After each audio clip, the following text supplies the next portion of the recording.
स्वर्गीय भारत रत्न डॉक्टर भीमराव अंबेडकर जी को अपनी विनम्र श्रद्धांजलि भी अर्पित करता हूं और उनके दिए गए अद्वितीय इस संविधान को स्मरण करते हुए पुनः पूरे देश की ओर से उनके उस योगदान का एक तरह से सराहना भी करता हूं और इस एहसास के साथ यशस्वी प्रधानमंत्री श्रीमान नरेंद्र मोदी जी, हमारे यशस्वी गृह मंत्री श्रीमान अमित शाह जी और पूरा देश आज संविधान दिवस के अवसर पर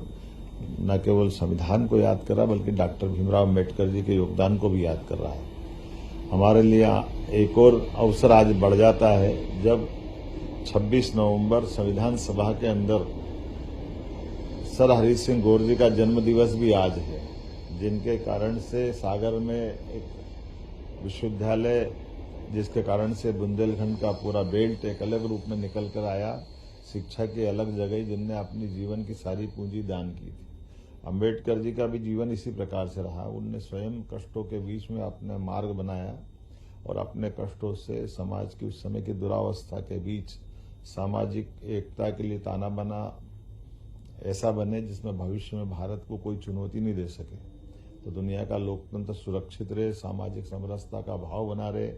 जातिगत विभिन्नता के कारण से समाज में टूट न हो, ऐसे कई मुद्दों को लेकर उनका बहुत बड़ा योगदान है। मैं उम्मीद करता हूं आज के इस अवसर पर जब मैं लंदन में अपनी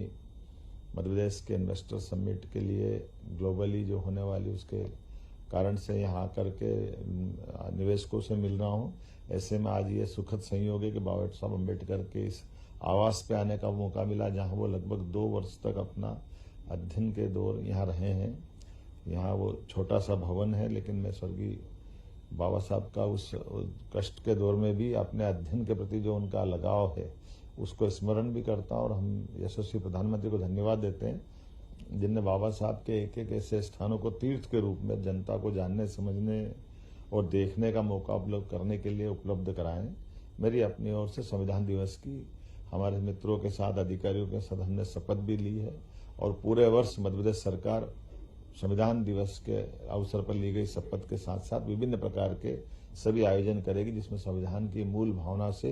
प्रदेशवासियों को भी अवगत होने का मौका मिले और हमारे यशस्वी प्रधानमंत्री के द्वारा दी गई इस अनुपम देन का कि पूरे वर्ष संविधान जानने का मौका हमको मिलना चाहिए। संविधान और संविधान के अंदर लिखी गई एक एक बातें पूरे देश के लिए और खास करके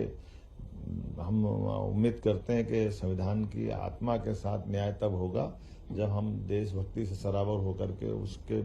बताए मार्ग पे हम सब चलेंगे। पुनः मेरी अपनी ओर से सबको बधाई।